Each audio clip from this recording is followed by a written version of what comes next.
Waalaikumsalam warahmatullahi wabarakatuh. Alhamdulillah wassalatu wassalamu ala Rasulillah wa ala alihi wa sahbihi wa mawalah wa la haula wa la quwwata illa billah. Marilah sama-sama kita ikhlaskan niat kita belajar karena Allah Subhanahu wa taala, lillahi taala. Baik, sebenarnya tadi sudah dihubungi Syekh tetapi belum ada balasan dari beliau, mungkin sedang berhalangan.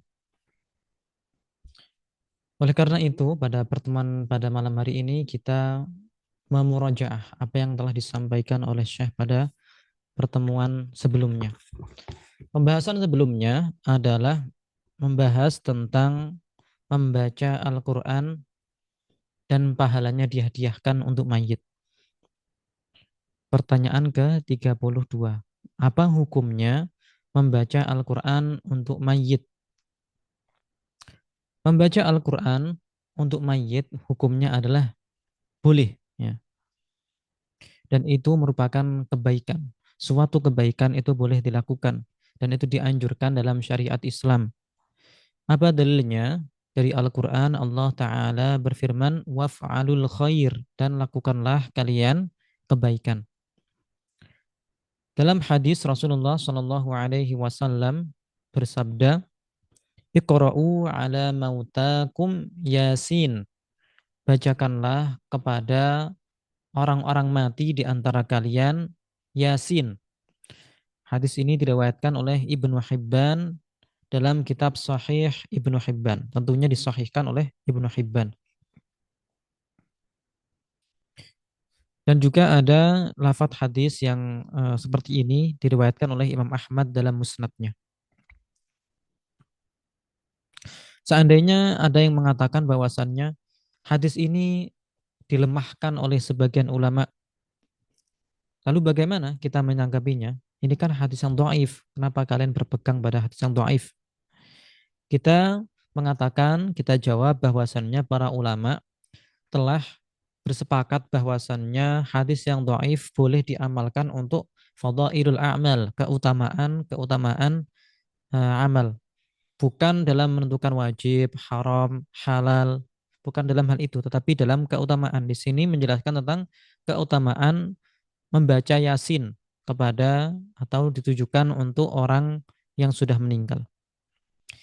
Hal tersebut disebutkan oleh An-Nawawi, perkataan bahwasannya para ulama telah bersepakat bahwasannya mengamalkan hadis yang dhaif dalam fadhailul a'mal itu diperbolehkan. Itu disebutkan An-Nawawi dalam muqaddimah atau pendahuluan kitab Arba'in An-Nawawiyah.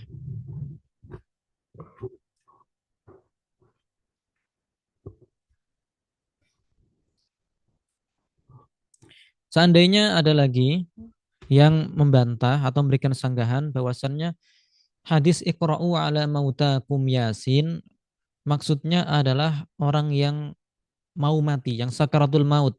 Itu yang dimaksud. Membacakan Yasin kepada orang yang hampir mati. Maka bagaimana kita menjawab? Kita menjawab bahwasannya dalam hadis tersebut tidak ada pengkhususan untuk muhtador, untuk orang yang mau mati. Bukan ikra'u ala muhtadorikum Yasin, bukan, tetapi ala mautakum. Dan mautakum ini artinya mencangkup orang yang hampir mati dan orang yang sudah mati. Orang yang akan mati dan orang yang sudah mati. Itu dalam bahasa Arab tercangkup dengan kata mautakum atau dalam mufradnya mayyit. Kata mayyit itu untuk orang yang akan mati dan untuk orang yang sudah mati. Maka nggak ada dalil untuk mengkhususkan ini hanya dibacakan untuk orang-orang yang belum mati. Berarti dibacakan untuk orang yang akan mati itu boleh, dibacakan untuk orang yang sudah mati, sudah meninggal juga boleh. Juga diriwayatkan hadis semacam ini oleh At-Tabarani dalam Al-Mu'jam Al-Kabir. Idza mata ahadukum fala tahbisuhu wa asri'u bihi ila qabrih wal yuqra' 'inda ra'sihi bi Fatihatil Kitab wa 'inda rijlaihi bi khatimatil Baqarah fi qabrihi. Kalau dalam hadis yang diriwayatkan oleh At-Tabarani dalam Mu'jam Kabir dianjurkan untuk membaca Al-Fatihah di dekat kepalanya si mayit dan dibacakan penghujung atau akhiran surat Al-Baqarah di dekat kaki si mayit, di arah kaki si mayit ketika sudah dikuburkan. Nah, jadi keterangan tadi dibacakan Yasin, dibacakan Fatihah, dibacakan Al-Baqarah, yang mana itu adalah bagian dari Al-Quran. Maka ini menunjukkan bahwasannya membacakan Al-Quran, baik sebagian maupun seluruhnya itu diperbolehkan. Ya.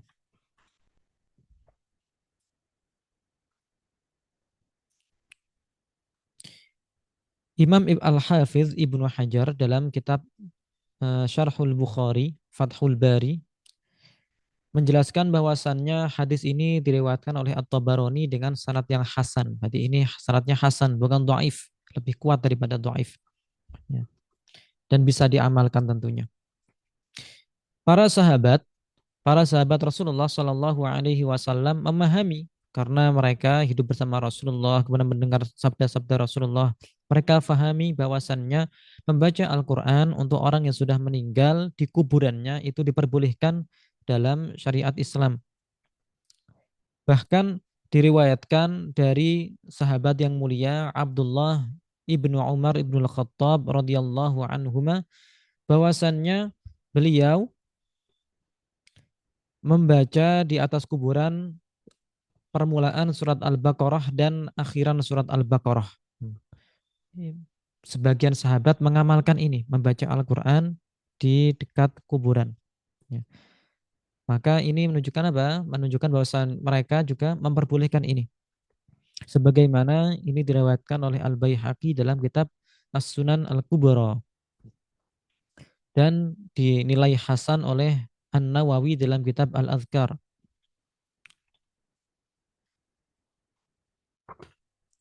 Setelah ini kita akan menyebutkan ya, nukilan dari ulama-ulama dari berbagai macam mazhab bahwasannya ini menunjukkan bahwasannya ini telah disepakati oleh mereka. Di antara yang dikatakan oleh ulama Malikiyah, apa yang menjadi dasar kebolehan membaca Al-Quran di dekat kuburan untuk si mayit? Yang menjadi dasar adalah diperbolehkannya bersedekah, kemudian sedekah tersebut dihadiahkan, pahala sedekah tersebut dihadiahkan untuk mayit. Ini jelas ya, diperbolehkan dan tidak ada khilaf. Sebagaimana pahala sedekah itu sampai ke mayit, boleh menghadiahkan pahala sedekah untuk mayit, begitu pula diperbolehkan untuk menghadiahkan pahala bacaan Al-Quran kepada mayit. Karena sodakoh sejatinya itu tidak terkhusus pada harta saja. Sedekah pahala bacaan Al-Quran itu juga dikatakan sedekah. Sebagaimana ini dinukil oleh Al-Qurtubi dalam kitab At-Tazkirah. Kemudian kita nukil pendapat dari ulama mazhab Syafi'i. Di antaranya adalah perkataan Imam An-Nawawi dalam Riyadhus Shalihin. Beliau mengatakan bahwasannya disunahkan untuk membaca di dekat uh, di dekat kuburan mayit sebagian dari Al-Quran. Disunahkan untuk membaca sebagiannya atau sedikit dari Al-Quran. Walaupun sedikit itu disunahkan. Seandainya dibacakan seluruhnya, dihatamkan seluruhnya, maka ini lebih baik. Dibaca sedikit itu boleh dan itu baik. Ketika dibacakan seluruhnya, dihatamkan seluruhnya, maka ini lebih baik. Itu yang dikatakan oleh Imam An-Nawawi dari mazhab Asy-Syafi'i. Kemudian ulama lain dari mazhab Hambali seperti Abu Bakar Al-Marwazi, beliau mengatakan bahwasannya beliau mendengar dari Ahmad bin Hambal mengatakan ketika kalian masuk ke pemakaman maka bacakanlah ayat kursi dan bacakanlah kul huwallahu ahad 3 kali. Kemudian berdoalah dengan mengatakan Allahumma ja'al fadlahu li ahlil maqabir. Ya Allah, jadikanlah pahalanya untuk orang-orang di pemakaman ini. Untuk ahli kubur di pemakaman ini. Ini sebagaimana yang disebutkan oleh Ibnul Muflih dalam Al-Maqsidul Arsyad. Ya. Itu tadi nukilan dari ulama-ulama mazhab Maliki mazhab Syafi'i dan mazhab Hambali. Dan ini menunjukkan bahwasannya ahlul haq, ahlus sunnah wal jamaah telah bersepakat bahwasannya membacakan Al-Quran untuk mayit itu diperbolehkan dan ini bermanfaat untuk mayit. Ya, sampai sini adakah yang ditanyakan? Silahkan, boleh lewat kolom chat ataupun eh, open mic. Ustadz, eh, Iya, boleh sebagiannya ya Ustadz ya, baca Al-Qurannya. iya, membaca sebagian Al-Quran boleh. Seandainya dihatamkan itu lebih baik. Eh, bebas ya Ustadz ya, ayat apa aja Bebas, boleh. ya bebas apa saja. Karena ada pernah dengar orang-orang kampung bilang nggak, kami dengar dari apa sih kakak, abang katanya harus baca sampai habis nanti pahalanya kurang katanya kayak gitu. Enggak, tidak seperti itu. Baca sedikit boleh, baca seluruhnya boleh. Bahkan yang disebutkan dalam hadis Yasin. Yasin itu kan sebagian. Dalam hadis nggak disebutkan hatamkanlah Al-Quran seluruhnya di dekat kuburan kan tidak. Justru yang disebutkan tadi apa? Ada Yasin.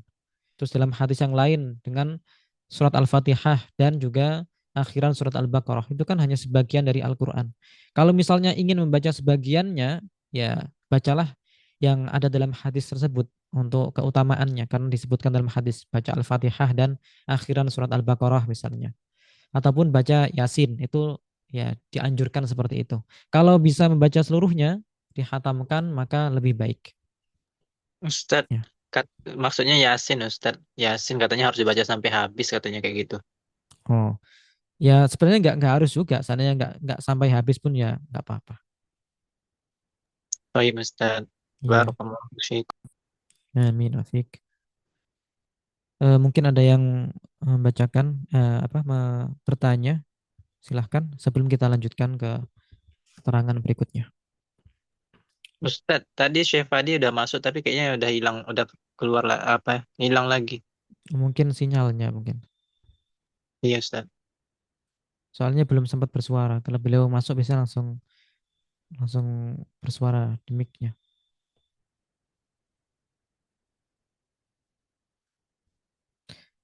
Membaca ayat Al-Quran jika tidak dibaca dengan tajwid yang benar, ya, sehingga melakukan perubahan harokat, perubahan huruf, maka itu bukan mendapatkan pahala ya, tetapi berdosa.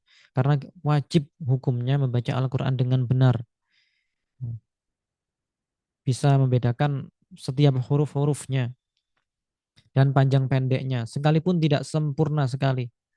Misalnya bacaan matnya tidak sempurna dengan yang dianjurkan misalnya 4 atau 5 dia baca cuma dua harokat. Hmm.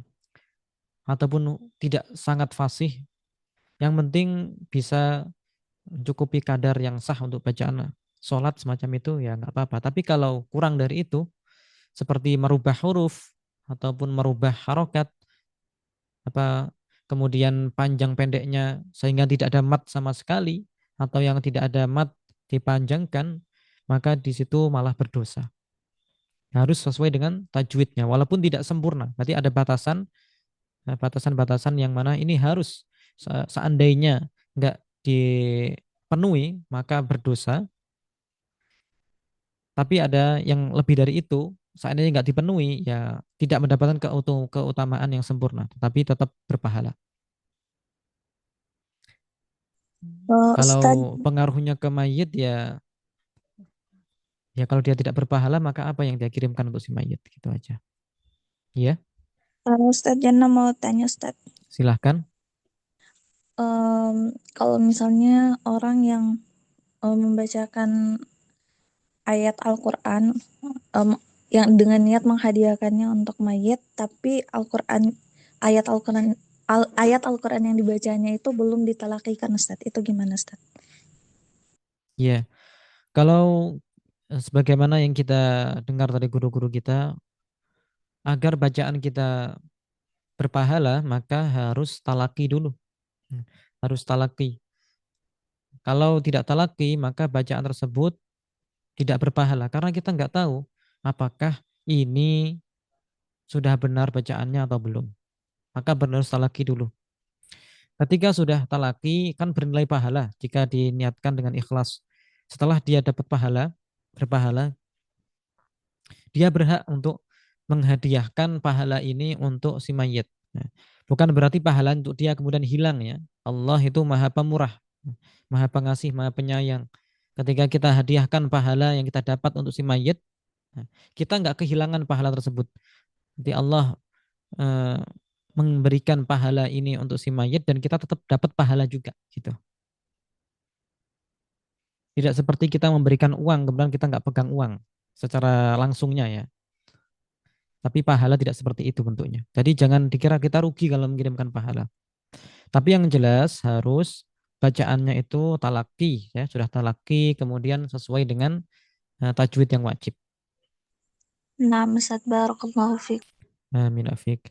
Kalau misalnya belum talaki Al-Quran ya gimana ya? Dengan cara yang lain. Baca, entah itu baca zikir yang sudah dia talakikan, ataupun ya bersedekah uang. Kemudian dari pahala bersedekah ini dihadiahkan untuk si mayit. Itu juga berpahala. Tidak harus misalnya memaksakan untuk membacakan Al-Quran jika dia belum talaki. Tadi yang dibahas itu kan rata-rata ya, mengirimkan ataupun membacakan Al-Quran di dekat kuburan, di dekat si mayit ya, di dekat kuburannya si mayit. Dan itu jelas, itu sampai ya, itu sampai manfaatnya, sampai pahalanya kepada si mayit, bermanfaat untuk si mayit. Adapun ya, adapun jika tidak dibacakan di dekat kuburannya, kita di rumah, ya, nggak sedang di pemakaman, tapi kita baca Al-Quran. Bagaimana agar bacaan ini bermanfaat untuk si mayit? Kita hadiahkan. Allahumma ausil thawaba ma qara'tuhu minal Qur'anil Karim hadiyatan wasilatan ila sayyidinal Mustafa Muhammad wa ila alihi wa ikhwanihi, kemudian khususon ila, dan sebagaimana doa isol yang umum itu kita khususkan kepada si mayit, atau langsung seandainya langsung hadiyatan wasilatan ila fulan ibn fulan boleh. Tapi perlu doa isol itu ya, bukan hanya sekedar niat. Saya niatkan ini pahalanya untuk ayah saya, untuk kakek saya.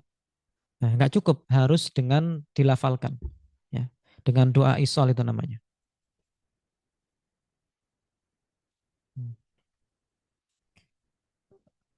Untuk bacaan yang tadi nanti di itu aja, di chat aja ya, di apa, di share di grup insya Allah dengan tulisan. Sebenarnya di buku tahsin yang di Syahama itu juga sudah ada. Kalau di mungkin di buku-buku yasinan ada penggunaan kata hadrah, itu dihindari saja.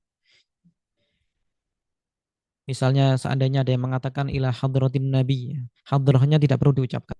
Ilan nabiyil mustafa, langsung gitu saja. Hadrahnya tidak perlu. Itu perlu dihindari. Nanti insya Allah akan dituliskan di grup Kalam Aswaja. Baik, kita lanjutkan ya. Setelah tadi dinukil pendapat-pendapat ataupun perkataan-perkataan dari ulama madhab Maliki, madhab Syafi'i, madhab Hambali, sekarang kita akan mendatangkan nukilan dari junjungannya Wahabi, yang mereka anggap sebagai ulama-ulama mereka, yang mana ini justru tidak seperti yang mereka sangka mungkin. Orang-orang Wahabi sekarang mengharamkan membaca Al-Quran untuk mayit, untuk di kuburan. Bahkan sampai-sampai mereka melabeli kita dengan kuburiyin. Dikarenakan kita entah itu ziarah kubur ataupun tabarruk dengan kuburannya orang salih ataupun baca Al-Quran di kuburan. Intinya mereka mengharamkan itu. Bahkan mungkin sebagian di antara mereka mengkafirkan, wal'iyadzubillahi ta'ala. Nah, sekarang kita bacakan nukilan dari tokoh mereka. Yang pertama dari Ibnu Taimiyah. Ibnu Taimiyah dalam Majmu' Fatawa Ibnu Taimiyah, kitab yang mengumpulkan fatwa-fatwanya Ibnu Taimiyah. Ketika ditanya tentang hukum melakukan hataman Al-Quran untuk orang yang meninggal, Dia mengatakan man qara'al Qur'ana muhtasiban wa ahdahu ilal mayyit nafa'ahu dzalik. Orang yang membaca Al-Qur'an mengharapkan pahala, yakni dengan ikhlas, dan menghadiahkan pahalanya untuk mayit, maka ini bermanfaat untuk mayit. Nah, ini yang dikatakan oleh Ibnu Taimiyah, bahwasannya bacaan Al-Quran dari orang lain itu bermanfaat untuk mayit. Begitu pula Muhammad ibnu Abdul Wahhab, pendiri Wahabiyah. Dalam kitab Ahkam Tamannil Maut, dia menyebutkan bahwasannya Abdul Aziz Sahibul Khilal menyebutkan dengan sanadnya hadis yang marfu'. Hadisnya man dakhalal maqabir faqara'a surata Yasin khaffafallahu anhum wa kana lahu bi'adadi man fiha hasanat. Barang siapa masuk ke pemakaman, ke kuburan, lalu membaca surat Yasin, maka Allah akan meringankan mereka, meringankan ahlul kubur di situ, meringankan siksa ahlul kubur di situ. Dan dia yang membaca itu akan mendapatkan pahala, pahala sebanyak orang yang dimakamkan di situ. Ini menunjukkan bahwasannya ada keutamaan untuk membacakan surat Yasin di pemakaman. Lihatlah bahwasannya tokoh Wahabi yang mereka anggap paling penting, yaitu Muhammad bin Abdul Wahhab dan Ibnu Taimiyah, membolehkan membaca Al-Quran, membaca Yasin, bahkan menghatamkan Al-Quran untuk mayit. Lalu kenapa kalian wahai orang Wahabi mengharamkan itu? Atau bahkan mensyirikkan itu, mengkafirkan orang-orang yang ziarah kubur. Padahal junjungan kalian memperbolehkan itu. Dan mereka itu tidak konsisten ya. Terkadang itu mengharamkan, kemudian ketika disodorkan seperti ini, mereka kemudian mencari hilah, mencari celah, karena mereka nggak berani kalau mengkafirkan Ibnu Taimiyah, nggak berani mengkafirkan uh, Muhammad bin Abdul Wahhab. Tapi kalau mengkafirkan yang lain, ulama ahlu sunnah, mereka ringan sekali mengkafirkannya. Baik.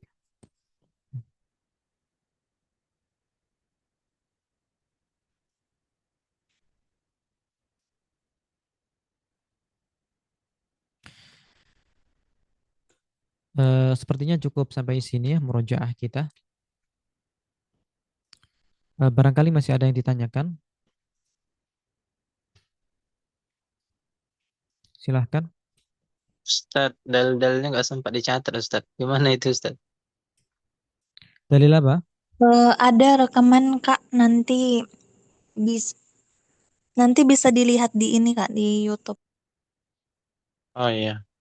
Baik, barakallahu fiikum. Amin wa fiik. Amin. Baik. Barangkali ada yang mau bertanya, silahkan.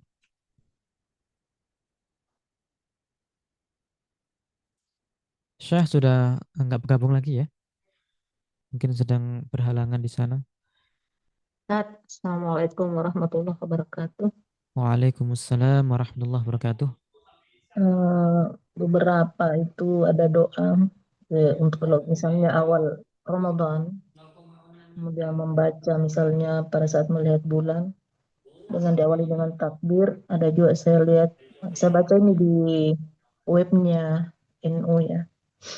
Kemudian ada juga itu yang doa Allahumma sallimni Ramadana. Itu semua itu Ustaz, anunya dasar hukumnya itu ada dalilnya di mana? Karena santer di masyarakat ini kalau misalnya sudah mau Ramadan itu kan di grup-grup WhatsApp, itu gimana nih Ustaz? Status Doa doa apa itu? begitu. Doa sebelum Wah, Ramadan. ya begitu awal malam Ramadan biasanya kan orang baca doa seperti itu. Kayak begitu melihat pokoknya malam awal Ramadan gitu. Apa memang ada dalilnya itu Ustaz atau gimana? Tapi ini doa santer. Secara rinci saya belum belum belum belum tahu ya dalilnya. Tapi mungkin saja ada dalilnya, dan jika memang itu ada dalilnya, ya sudah gitu. Berarti ini misalnya diajarkan oleh Rasulullah, maka boleh kita amalkan. Kemudian jika ini dicontohkan oleh para ulama hingga diajarkan oleh guru-guru kita, maka boleh kita baca juga. Walaupun tidak ada riwayat dari Rasulullah. Oh iya, Ustaz. Sama tadi ya, yang fadail amal ya. Boleh. Tapi tentunya ya, kalau bukan dari Rasulullah, kita usahakan ya pelajari artinya, apakah ini bertentangan atau tidak. Karena terkadang itu doa-doa yang menyebar di Indonesia itu bertentangan. Ya karena yang menyebarkan para mubaligh atau para ustadz yang menyebarkan itu tidak paham artinya dan husnudzon saja. Husnudzon kepada gurunya, husnudzon dari kitab yang dia pelajari, atau dari buletin, atau dari buku khutbah. Nah, padahal itu tidak dapat dipertanggungjawabkan kebenarannya. Sebagian seperti itu. Jadi penting untuk mengetahui artinya. Tapi kalau sudah jelas ini dari Rasulullah, ya sudah, walaupun kita nggak tahu artinya, ya nggak apa-apa dibaca. Iya, iya, Ustaz. Terima kasih banyak, barakallah.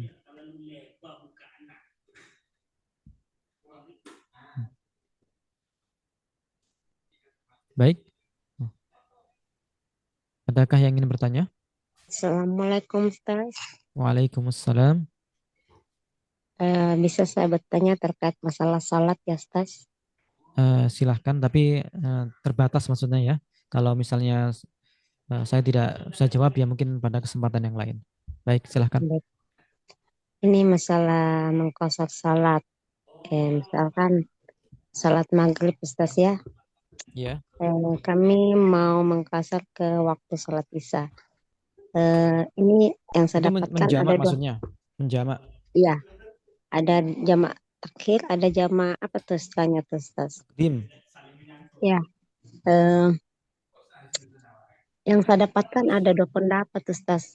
Katanya kalau kita mau menjamak dari salat maghrib di waktu salat isya, itu katanya kita salat maghrib dulu kemudian salat isya.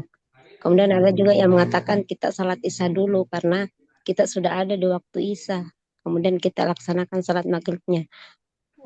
Saya minta penjelasannya Ustaz, yang sebenarnya itu yang bagaimana itu Ustaz? Kalau jamak takdim, ya, mengerjakan misalnya maghrib dengan isya di waktu sholat maghrib, maka harus sesuai urutannya, maghrib lalu isya, dan itu tidak boleh ada jeda yang lama. Tapi kalau jamak takhir, mengerjakan sholat maghrib dan isya di waktu sholat isya, tidak diharuskan untuk tertib. Boleh maghrib dulu kemudian isya, boleh isya dulu kemudian maghrib. Jadi ini bukan dua pendapat yang saya tahu, tapi kebolehan, boleh milih, ya, sama saja. Oh ya, Ustaz. Ya, makasih banyak Ustaz. Ya. Barakallahu fikum. Amin afik.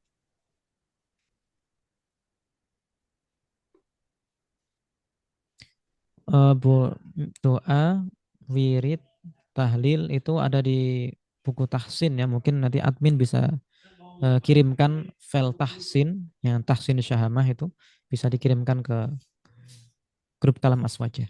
Ya. Itu lebih lengkap di situ. Ada akidah ulama Indonesia juga. Ustaz, Ya. ya mau bertanya tadi itu tentang ya tidak usah diawali dengan ilah hadratin Nabi. Kan sering saya itu ilah hadratin Nabi Mustafa Rasulullah SAW itu sering saya baca dulu karena saya Ya. pernah ikut ini. Saya dapatkan itu materinya pernah ikut apa itu Naksabandi, tapi saya tidak sempat masuk di Ba'iyat di situ. Cuma pernah ikut-ikut belajar sampai saya hafal itu. Itu memang apa bedanya Ustaz ketika menggunakan itu atau langsung? Jadi Hanya kalimat tidak hadrah itu artinya adalah tempat di dekat seseorang. Oh iya. Tempat. Nah, berarti tempat di sekeliling. Nah, kalau hadratin Nabi berarti sekeliling Nabi. Penggunaan konteks ila hadratin Nabi untuk mengirimkan pahala ataupun untuk mengirimkan Fatihah itu konteksnya tidak tepat. Berarti bukan karena dilarang mengucapkan hadratun Nabi, tapi konteksnya tidak tepat. Kalau kita katakan misalnya para sahabat di hadratin Nabi misalnya. Para sahabat itu di sekeliling Nabi atau di dekat Rasulullah. Itu boleh seperti itu. Tapi kalau konteksnya mengirimkan pahala, mengirimkan Fatihah, lalu pakai ilah dengan mengatakan ilah hadratin Nabi, itu tidak tepat gitu aja. Ya Ustaz, makasih. Barakallahu fiik, Ya Ustaz. orang itu menganggap itu sebagai kemuliaan, sebagai pengagungan, tapi tidak seperti itu ternyata artinya. Yang fatalnya ketika ada orang yang mengatakan ilah hadratillah misalnya. Nah, karena apa? Karena Allah tidak bertempat, maka tidak boleh dikatakan hadratullah, ya. Karena Allah tidak bertempat. Sedangkan hadrah itu artinya tempat di sekeliling seseorang.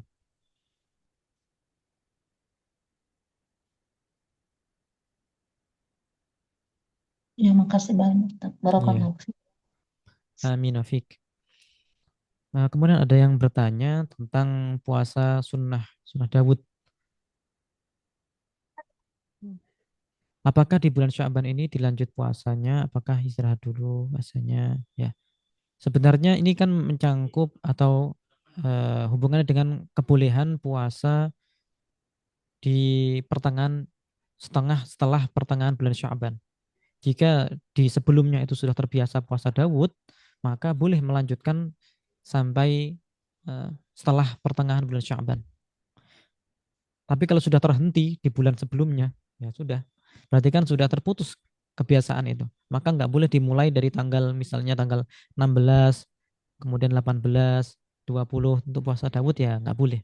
Karena ini sudah terhenti kebiasaannya. Tapi kalau sebelumnya di bulan sebelumnya misalnya belum terhenti, artinya dia sedang berpuasa Daud, maka boleh lanjut sampai Ramadan nanti. Bukan malah berhenti ya, justru malah baik gitu. Puasa di bulan Sya'ban itu baik. Tapi dengan tata cara yang telah diajarkan oleh guru-guru kita, oleh para ulama.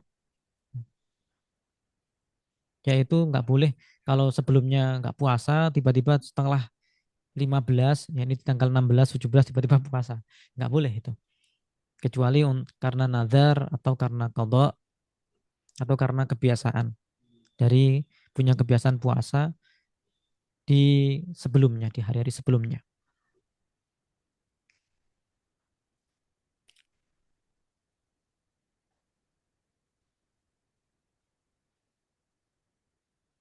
Bagaimana moderator? Sepertinya sudah tidak ada yang bertanya lagi ya?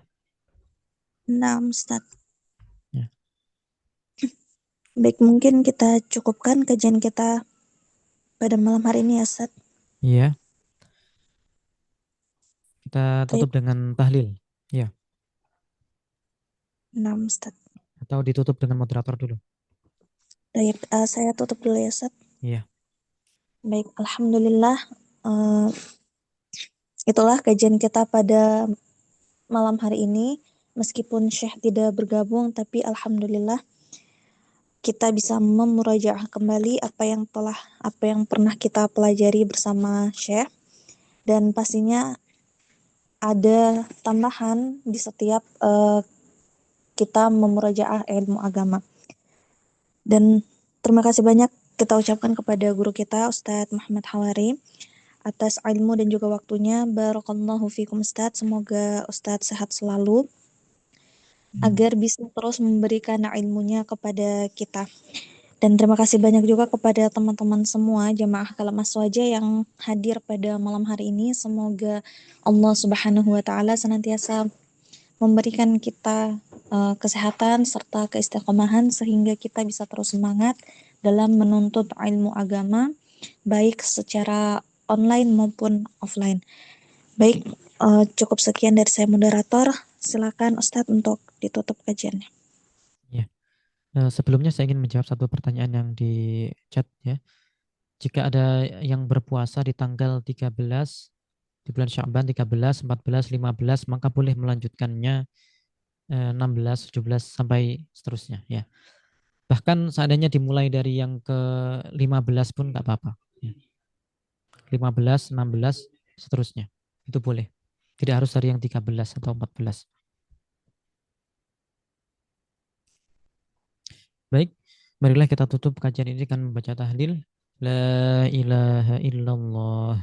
Allahumma salli ala sayyidina Muhammad wa ala alihi wa sahbihi wa sallim. Rabbi ghafirli wa li walidayya wa lil mu'minina wal mu'minat. Kurang lebihnya saya mohon maaf. Assalamualaikum warahmatullahi wabarakatuh. Waalaikumsalam.